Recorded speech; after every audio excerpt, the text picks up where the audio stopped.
So the 13th level of enlightenment is one that each and every one of us is on this path should be striving to achieve. You know, like I said, I was going through a fiery test, and I'm gonna get into it a little bit with y'all, so y'all can embrace me a little bit more of, you know, just how far I came and how strong I am, the strength I have or I possess. So I met someone, you know, a couple months after my wife passed. You know, now my in-laws at the time didn't feel that I had mourned enough, or, you know, I gave enough time. But I felt that who's to put a time limit on how long someone, you know, hurts or is mourning? So, you know, I disregarded it. Now my younger son, you know, he really didn't like her that much. You know, the 18-year-old that I, you know, adopted, he was okay with her or whatever. Now my daughter, on the other hand, she wasn't tripping. She was happy as long as daddy happy, you know. So the time that went on, you know, and I let her come over, you know, here and there, and she started alleviating, because like I said, I was taking care of 7 children by myself, you know. So she started to alleviate, you know. She was helping me cook, and one day she got something on her shirt. So, you know, I ran upstairs, not thinking. Now I wouldn't do anything like that, but then, you know, I grabbed an old shirt that was in the closet that my wife wore years ago. I mean, years, like maybe 8-9 years ago. Threw it to her. Here, just put this on, and she did. So, my son seen it. You know, I seen his face, and I was kind of like, oh, I should have did that. You know, but it was already too late. You know, and my oldest son, you know, I would go on Facebook to see what he's saying or whatever, and then I seen him complaining like, yeah, you know, she changing rules, she helping him cook and, you know. It wasn't that she was changing rules. She just asked me one question. She was like, you know, how were you raised when it came to hats in the house? And, you know, I was like, you know, we weren't allowed to come in the house with them. So I started telling him, like, you know, just remove your hat when you come in. It's not that she changed it. She was just kind of asking me how I was raised, you know. So he felt that she was changing. So he put it on Facebook. Now, mind you, he was friends with my stepdaughter. And I knew it was bad. Right then when I seen it, I was like, oh, here we go. So a week later, you know, she calls. Now, I had told her for months, come get your mom things. You know, they're taking up space, and I don't want to keep seeing them. I don't want them here. No, I can't do anything with it, you know. But all of a sudden, now she wants it. And oh yeah, we're going to come get the kids and David. I was like, you know. But I was like, okay, you know. It was a Friday. They came, and 15 minutes after they pulled off, CPS pulled up. Now, this woman that comes to my home, you know, I didn't like her. I didn't, because I dealt with her in the past, and plus she lied, you know, before, you know, telling us one thing, but then when her superiors in her face, you know, oh no, I never said that, you know. So I didn't appreciate her, and then she told me why. It was because, you know, she got a kid and she has bills, so she had to do what she had to do. So I already felt some kind of way about her. But, you know, I allowed her in, and she got to talking like, yeah, they say you moved someone in, and, you know, she's cooking for the kids, and she's wearing your wife's clothes. And I was like, wait, it was only one shirt, and that was my mistake, my bad. She only helped me a couple times cook, and then on top of that, she doesn't live here, you know. I had to give her, you know, what her name was and the whole nine, where she lives, you know. So I felt like, wow, they called the people on me? You mean to tell me you could not come talk to me individual to individual? You had to call the people. Now, mind you, I work in this system. So do you. And you already know how you feel about it. But yet, you're going to do it to me. Okay. You see what I'm saying? So, you know, I break down in front of this woman, man. Broke down. Crying. I just couldn't even believe that they could even do that. And they set it up like that to get the kids so she can come. So now she had to talk to all the foster kids. And, the son, no. Then she had to come back the next week to talk to my 3 that were gone. So then she comes back, she talks to them. She asks them all these questions about me, about her, and all of this. And she was like, you know what? I'm going to close the case. This is insufficient. I'm so sorry about this. And she left. Now, during this time, my stepson is calling me, and he basically threatened me, like, yeah, well, first he was asking for, money for this, that, just different things, So I was giving it to him. But then after a while, I stopped, giving it to him. I felt like, you have a child, you have a woman, go get it on your own, And then he started to threaten me, like, I'm gonna call the people. I was like, well, your grandma already did that, so that's not even gonna fly, And I laughed, and he was like, no, I'm gonna have him, come get all the foster kids out of there. You don't have no choice but to give me my bedroom furniture. Now, your bedroom furniture, let me tell you, it was glass furniture and bunk bed. What could he do with that? With a little baby, like 1 year old, and a girlfriend. Anyway, so a month later, after the first CPS, here comes CPS again. I told you, fiery test. Yes. So, this time it was even more ludicrous. I mean, both times were ludicrous, but he told him that, and he gave him a fake name at that. That was mistake number 1. Mistake number 2, you call him. Mistake number 3, what you called him for, which is I was growing something in my backyard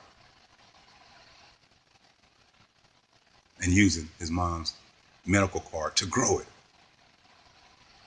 What?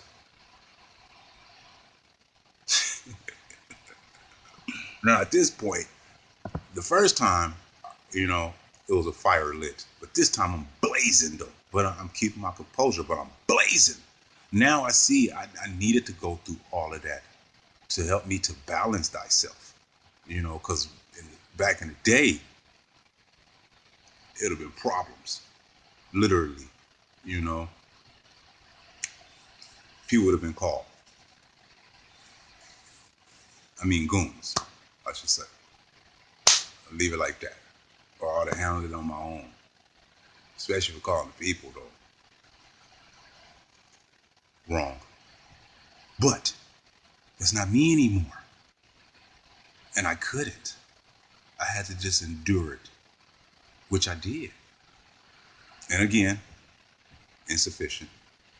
So they had to close that case. Now, at this point, those actions, made a reaction, which is I locked up on my kids. They didn't go over there on the holidays, none of that. So what was next?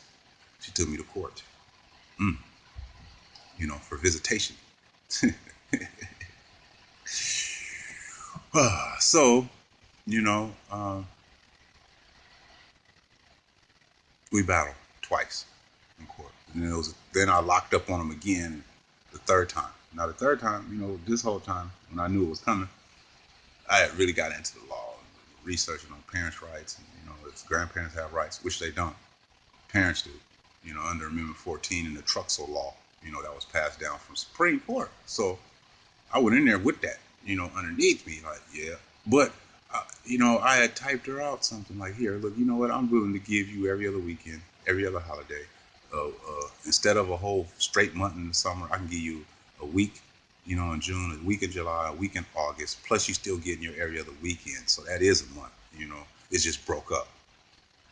She looked at that, she put it on the bench, and we went up there. And then she got to demanding, I want, every other weekend, a whole month in the summer and every other holiday. That's what I feel I should deserve. And I said, sir? And he was like, yes, sir. I said, look. I said, under Amendment 14, the Truxell law, he said, stop right there, sir. He already knew where I was going with that. He didn't let me finish. before he looked at her and was like, "Ma'am, you better be glad you even getting every other weekend, because that's all you are going to get. Grandparents do not have rights." Case closed. Pow. And I walked out of there shining. Now, you know, um, back to who I met. She did a few things to me too, but that was other different tests that I needed to go through. You know, she was using me. I didn't see it then. She was using me. She never really loved me like she said. Because that taught me everyone not looking for love. Some people looking for help.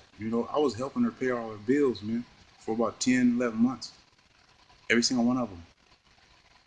Her rent, her lights, her phone bill, even her kids' phone bill, just to make sure she stayed afloat and she can keep in contact with her children.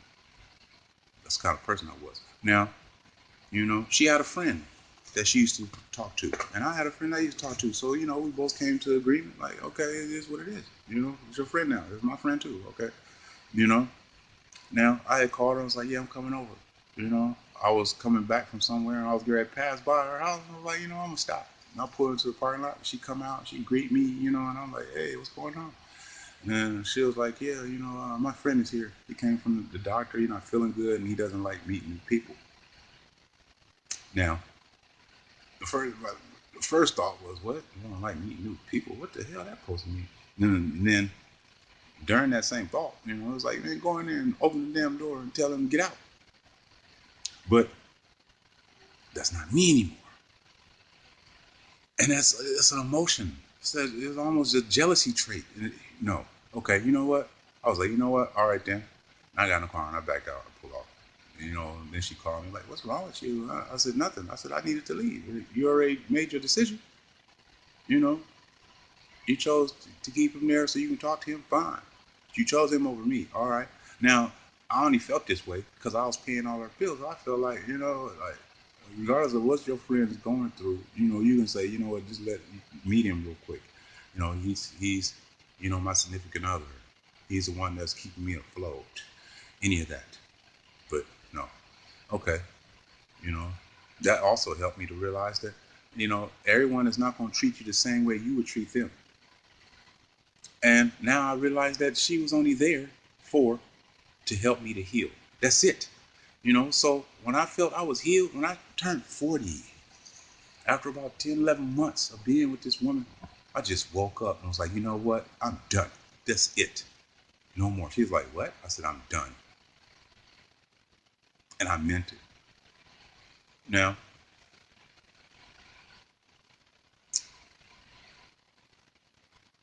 that was it. And I met a few here and there, but I started to really pick them apart and judge them. There was not any reflections of me. They were so hurriedly wanting me to go come meet them and all that. If I can't figure out or find out who you truly are, like, I'm not going to meet you. What are you talking about? Crazy. And before I probably would have. But because I went through that, it taught me patience. Read them, learn them first. So, I went through a whole year, and during that year, my mom, she was like, one of these days, son, you're going to meet that right one for you. And I used to say, no, I don't know about that, but okay, maybe.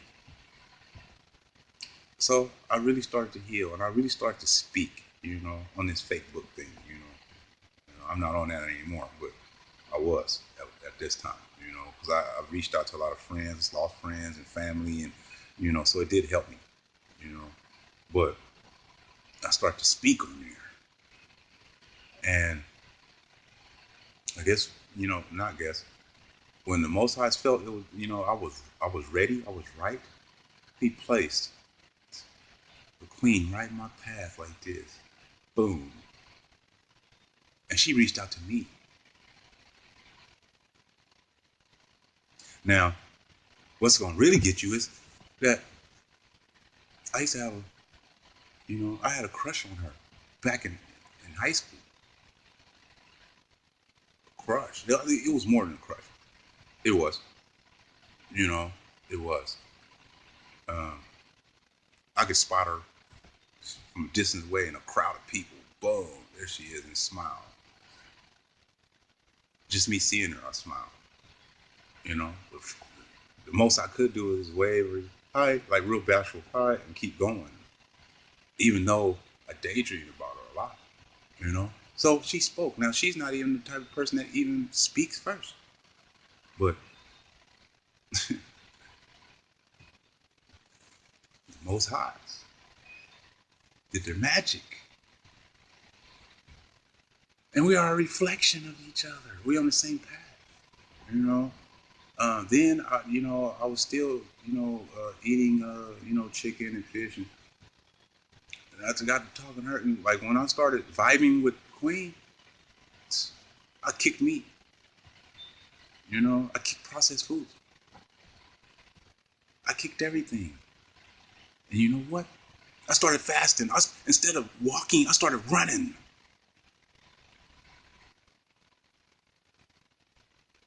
I did all these fasts. I'm doing these videos. Like it all started to unfold when I finally, got that right reflection. And she is a reflection of me just as well as I'm a reflection of her. And it's beautiful.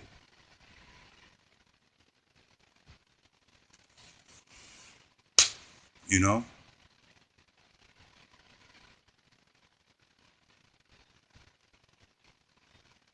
So this is who I am. The reason why I say peace, love, unity, one, I've been put here, or I'm being conditioned to put peace or instill peace into the mind of humanity. To instill universal love into the hearts of humanity.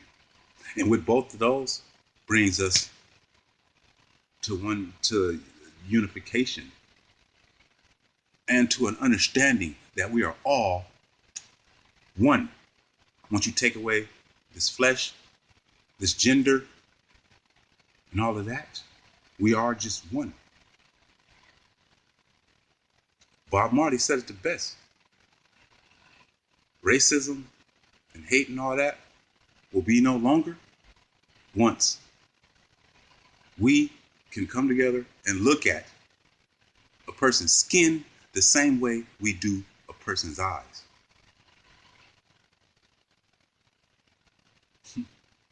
So,